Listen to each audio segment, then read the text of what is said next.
Test 4. You will hear a number of different recordings, and you will have to answer questions on what you hear. There will be time for you to read the instructions and questions, and you will have a chance to check your work. All the recordings will be played once only. The test is in 4 sections. At the end of the test, you will be given 10 minutes to transfer your answers to an answer sheet. Now turn to Section 1.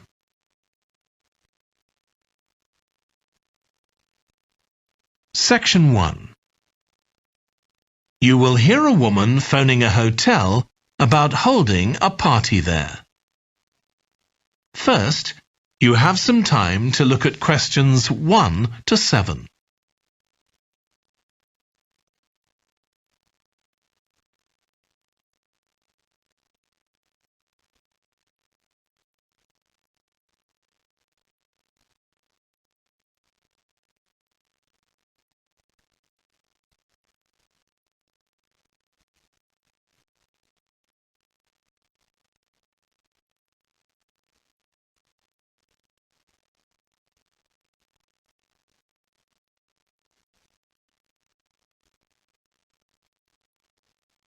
You will see that there is an example that has been done for you. On this occasion only, the conversation relating to this will be played first. Good morning, Clare House Hotel. Andrew speaking. I'm the events manager. Andrew is the events manager. So events has been written in the space. Now we shall begin. You should answer the questions as you listen, because you will not hear the recording a second time. Listen carefully and answer questions 1 to 7. Good morning, Clare House Hotel. Andrew speaking. I'm the events manager. Good morning, Andrew. My name's Samantha. I'm arranging a party for my parents' 50th wedding anniversary, and I'm ringing to ask about hiring a room sometime next September. Also, my parents and several of the guests will need accommodation. OK, I'm sure we can help you with that.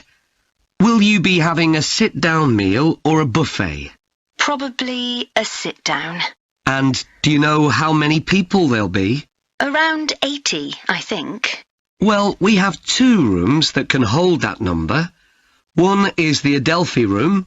That can seat 85, or hold over 100 if people are standing for a buffet. Right. If you have live music, there's room for 4 or 5 musicians in the gallery, overlooking the room. Our guests usually appreciate the fact that the music can be loud enough for dancing, but not too loud for conversation. Yes, I really don't like it when you can't talk. Exactly. Now, the Adelphi room is at the back of the hotel, and there are French windows leading out onto the terrace.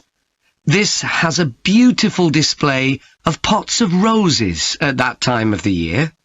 Which direction does it face? Southwest. So that side of the hotel gets the sun in the afternoon and early evening. Very nice. From the terrace, you can see the area of trees within the grounds of the hotel, or you can stroll through there to the river. That's on the far side, so it isn't visible from the hotel. OK. Then another option is the Carlton Room. This is a bit bigger. It can hold up to 110 people. And it has the advantage of a stage, which is useful if you have any entertainment, or indeed a small band can fit onto it. And can you go outside from the room? No, the Carlton Room is on the 1st floor, but on one side the windows look out onto the lake. Lovely. I think either of those rooms would be suitable. Can I tell you about some of the options we offer in addition? Please do. As well as a meal, You can have an MC, a master of ceremonies, who'll be with you throughout the party. What exactly is the MC's function? I suppose they make a speech during the meal, if we need one, do they? That's right. All our MCs are trained as public speakers, so they can easily get people's attention. Many guests are glad to have someone who can make themselves heard above the chatter. And they're also your support. If anything goes wrong, the MC will deal with it, so you can relax. Great. I'll need to ask you about food, but something else that's important is accommodation. You obviously have rooms in the hotel, but do you also have any other accommodation? Like cabins, for example? Yes, there are 5 in the grounds, all self-contained. They each sleep 2 to 4 people and have their own living room, bathroom and small kitchen. That sounds perfect for what we'll need. Before you hear the rest of the conversation, you have some time to look at questions 8 to 10.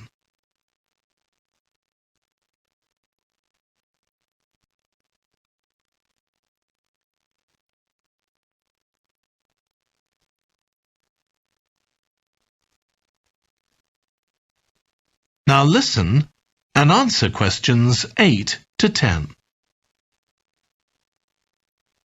Now, you have various facilities, don't you? Are they all included in the price of hiring the room? The pool, for instance? Normally you'd be able to use it, but it'll be closed throughout September for refurbishment, I'm afraid. The gym will be available, though, at no extra charge. That's open all day from 6 in the morning until midnight. Right. And the tennis courts, but there is a small additional payment for those. We have 4 courts, and it's worth booking in advance, if you possibly can, as there can be quite a long waiting list for them. Right. Now, could we discuss the food? This would be dinner around 7 o'clock, and... That is the end of section 1. You now have half a minute to check your answers.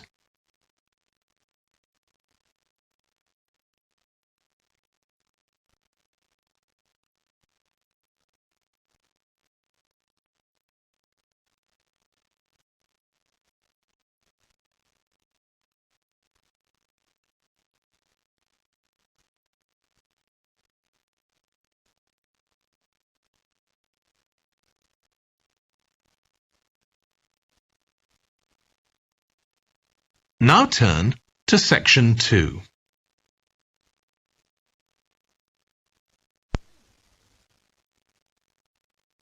Section 2.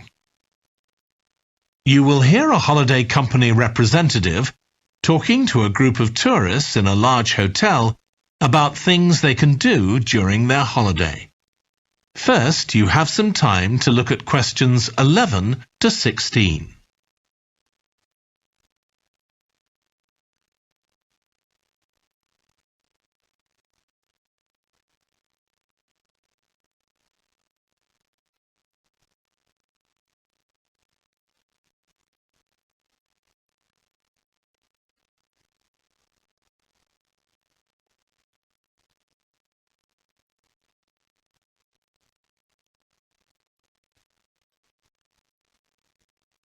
Now listen carefully and answer questions 11 to 16.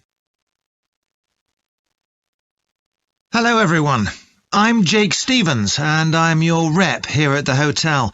I'm sure you'll all have a great time here. So, let me tell you a bit about what's on offer. I'll start by telling you about some of the excursions that are available for guests. One thing you have to do while you're here is go dolphin watching. On our boat trips, we pretty well guarantee you'll see dolphins. If you don't, you can repeat the trip free of charge. We organise daily trips for just €35. Unfortunately, there aren't any places left for this afternoon's trip, but come and see me to book for later in the week. If you're energetic, I'd recommend our forest walk. It's a guided walk of about 7 kilometres. There'll be a stop halfway, and you'll be provided with a drink and sandwiches.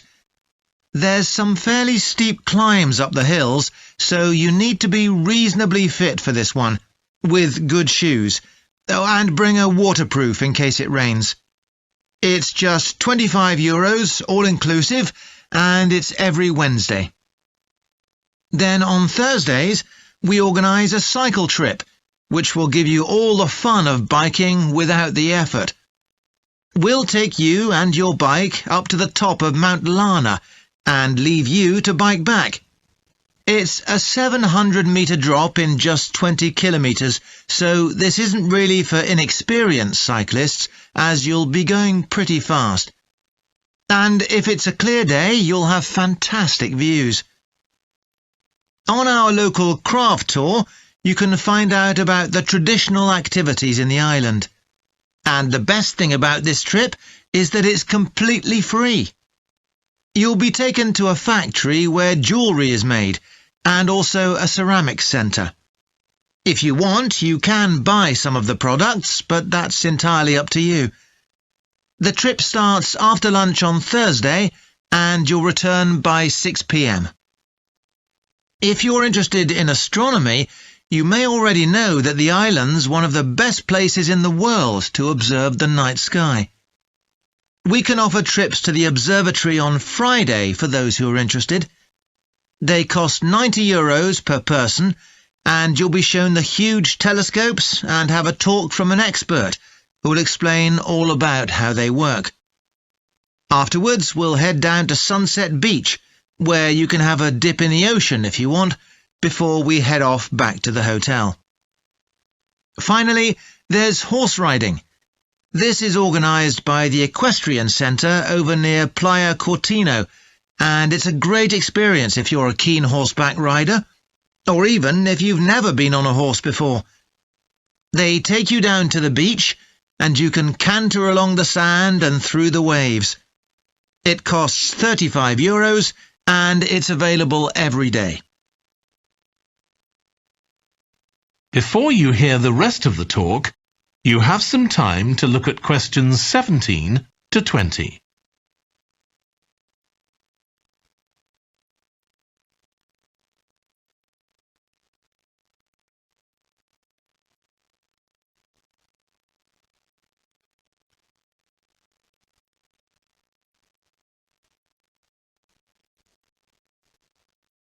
Now listen and answer questions 17 to 20. So, there's plenty to do in the daytime, but what about nightlife? Well, the number one attraction's called Musical Favourites. Guests enjoy a 3-course meal and unlimited free drinks, and watch a fantastic show, starting with musicals set in Paris, and then crossing the Atlantic to Las Vegas, and finally Copacabana.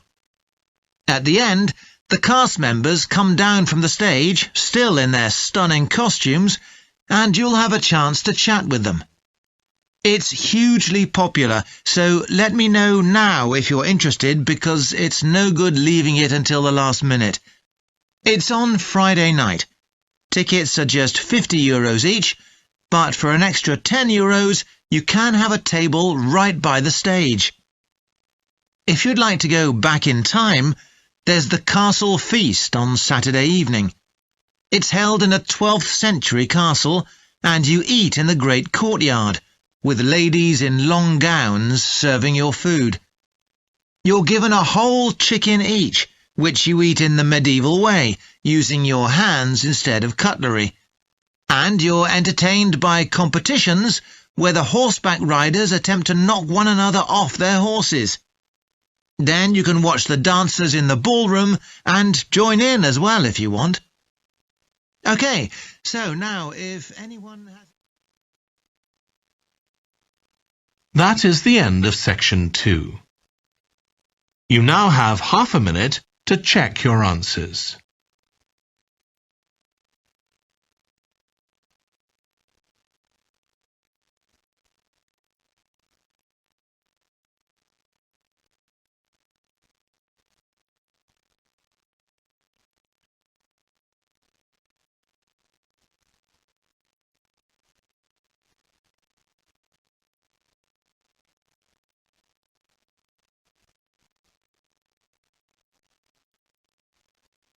Now turn to Section 3.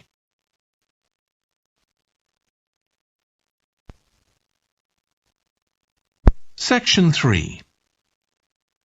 You will hear Stephanie, who is thinking about taking a one-year course in children's literature, talking to Trevor, who is currently taking the course. First, you have some time to look at questions 21 to 25.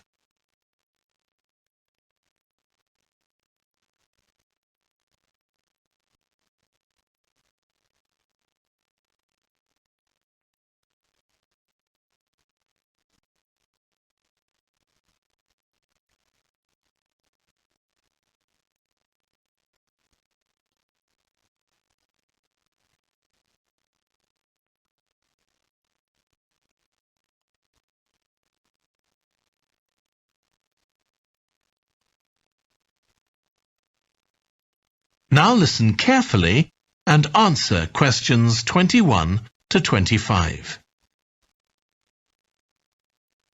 Hello, Trevor. Hello, Stephanie. You said you wanted to talk about the course I'm taking on literature for children. That's right. I'm thinking of doing it next year, but I'd like to find out more about it first. OK, well, as you probably know, it's a one-year course. It's divided into 6 modules, and you have to take all of them. One of the most interesting ones, for me at least, was about the purpose of children's literature. You mean whether it should just entertain children or should be educational as well? Right, and whether the teaching should be factual, giving them information about the world, or ethical, teaching them values. What's fascinating is that the writer isn't necessarily conscious of the message they're conveying. For instance, a story might show a child who has a problem as a result of not doing what an adult has told them to do, implying that children should always obey adults. Oh, I see what you mean. That module made me realise how important stories are. They can have a significant effect on children as they grow up. Actually, it inspired me to have a go at it myself, just for my own interest. I know I can't compete with the really popular stories, like the Harry Potter books. They're very good. And even young kids like my 7-year-old niece love reading them. I'm very interested in illustrations in stories. Is that covered in the course? Yes, there's a module on pictures and how they're sometimes central to the story. That's good. I remember some frightening ones I saw as a child, and I can still see them vividly in my mind years later. Pictures can be so powerful, just as powerful as words. I've always enjoyed drawing, so that's the field I want to go into when I finish the course.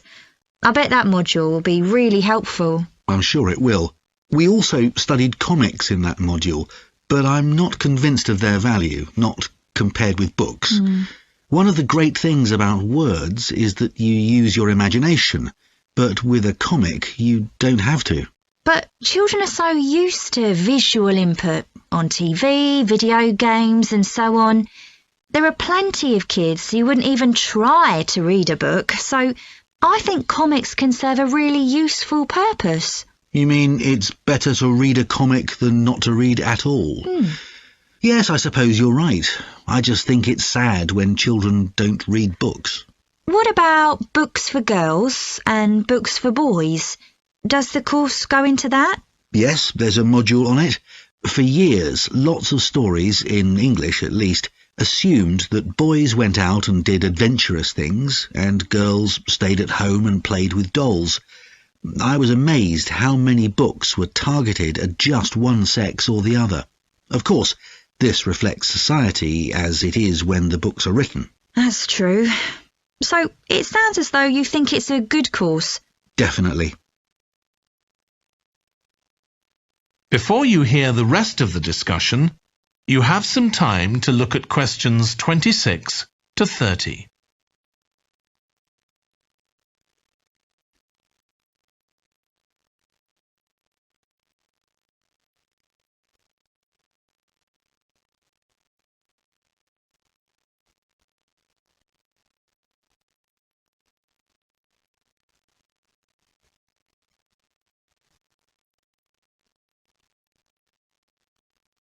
Now listen and answer questions 26 to 30.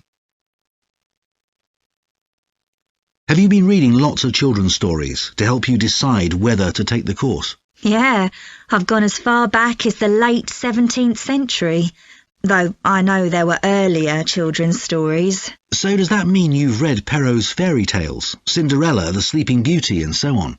Yes, they must be important because no stories of that type had been written before. These were the first. Then there's the Swiss Family Robinson. I haven't read that. The English name makes it sound as though Robinson is the family's surname, but a more accurate translation would be the Swiss Robinsons, because it's about a Swiss family who are shipwrecked, like Robinson Crusoe in the novel of a century earlier.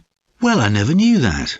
Have you read Hoffmann's The Nutcracker and the Mouse King? Wasn't that the basis for Tchaikovsky's ballet, The Nutcracker? That's right. It has some quite bizarre elements.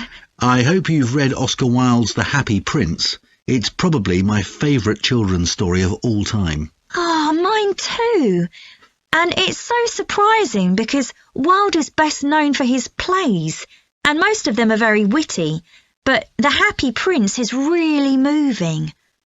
I struggled with Tolkien's The Lord of the Rings. 3 long books, and I gave up after 1. It's extremely popular, though. Yeah, but whereas something like The Happy Prince just carried me along with it, The Lord of the Rings took more effort than I was prepared to give it. I didn't find that. I love it. Another one I've read is Warhorse. Oh, yes, it's about the First World War, isn't it? Hardly what you'd expect for a children's story. Exactly, but it's been very successful. Have you read any... That is the end of section 3. You now have half a minute to check your answers.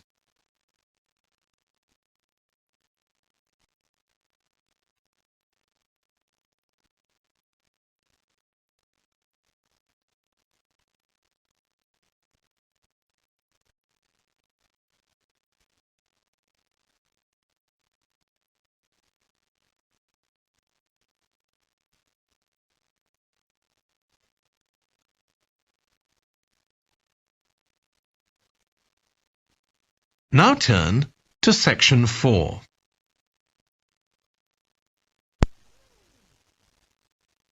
Section 4. You will hear part of a lecture about a branch of archaeology called marine archaeology.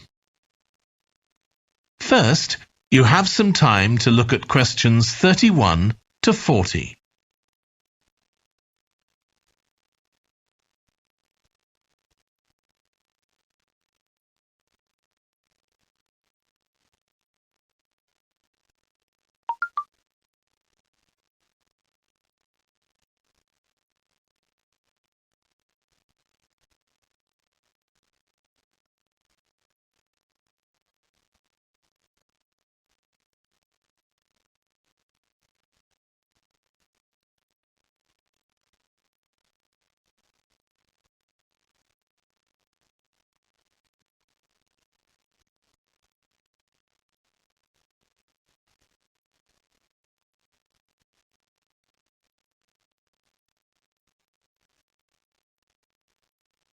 Now listen carefully and answer questions 31 to 40. In today's class, I'm going to talk about marine archaeology, the branch of archaeology focusing on human interaction with the sea, lakes and rivers. It's the study of ships, cargoes, shipping facilities and other physical remains.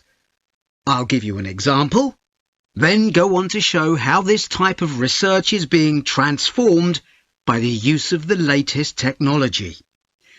Atlit Yam was a village on the coast of the eastern Mediterranean, which seems to have been thriving until around 7000 BC.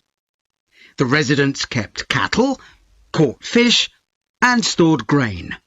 They had wells for fresh water. Many of their houses were built around a courtyard, and were constructed of stone. The village contained an impressive monument, 7 half-ton stones standing in a semicircle around a spring that might have been used for ceremonial purposes. Atlit Yam may have been destroyed swiftly by a tsunami, or climate change may have caused glaciers to melt and sea levels to rise, flooding the village gradually. Whatever the cause, it now lies 10 metres below the surface of the Mediterranean, buried under sand at the bottom of the sea.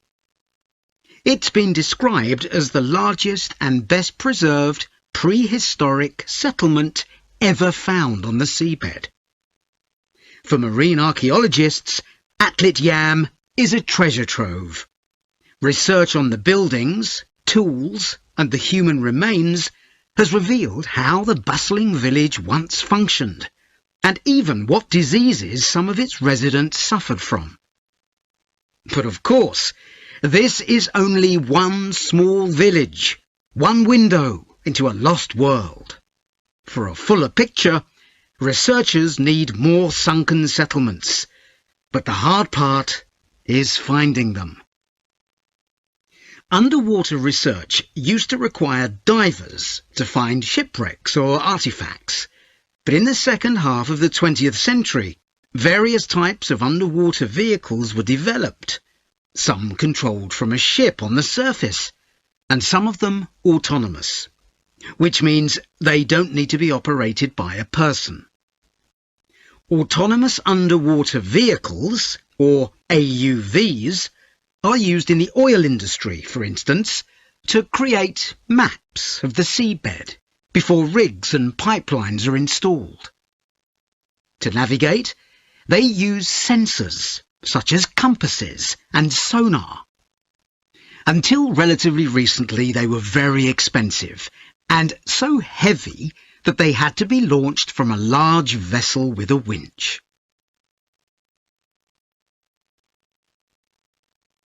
But the latest AUVs are much easier to manoeuvre. They can be launched from the shore or a small ship, and they're much cheaper, which makes them more accessible to research teams. They are also very sophisticated. They can communicate with each other and, for example, work out the most efficient way to survey a site or to find particular objects on the seabed. Field tests show the approach can work. For example, in a trial in 2015, 3 AUVs searched for wrecks at Marzi off the coast of Sicily. The site is the final resting place of an ancient Roman ship, which sank in the 6th century AD, while ferrying prefabricated marble elements for the construction of an early church. The AUVs mapped the area in detail, finding other ships carrying columns of the same material. Creating an internet in the sea for AUVs to communicate is no easy matter. Wi-Fi networks on land use electromagnetic waves, but in water these will only travel a few centimetres. Instead, a more complex mix of technologies is required. For short distances, AUVs can share data using light, while acoustic waves are used to communicate over long distances. But more creative solutions are also being developed, where an AUV working on the seabed offloads data to a second AUV, which then surfaces and beams the data home to the research team using a satellite. There's also a system that enables AUVs to share information from seabed scans and other data. So, if an AUV surveying the seabed finds an intriguing object, it can share the coordinates of the object, that is, its position, with a nearby AUV that carries superior cameras, and arrange for that AUV to make a closer inspection of the object. Marine archaeologists are excited about the huge potential of these AUVs for their discipline. One site where they're going to be deployed is the Gulf of Baratti off the Italian coast. In 1974, a 2,000-year-old Roman vessel was discovered here in 18 metres of water. When it sank, it was carrying medical goods in wooden or tin receptacles. Its cargo gives us insight into the treatments available all those years ago, including tablets that are thought to have been dissolved to form a cleansing liquid for the eyes. Other Roman ships went down nearby, taking their cargoes with them. Some held huge pots made of terracotta. Some were used for transporting cargoes of olive oil, and others held wine. In many cases, it's only these containers that remain, while the wooden ships have been buried under silt on the seabed. Another project that's about to be... That is the end of section 4. You now have half a minute to check your answers.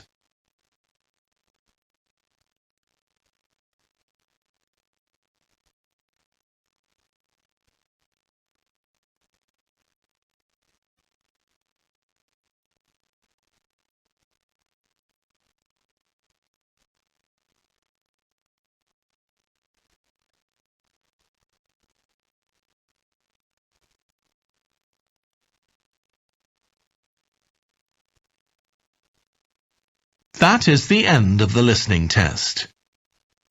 In the IELTS test, you would now have 10 minutes to transfer your answers to the answer sheet.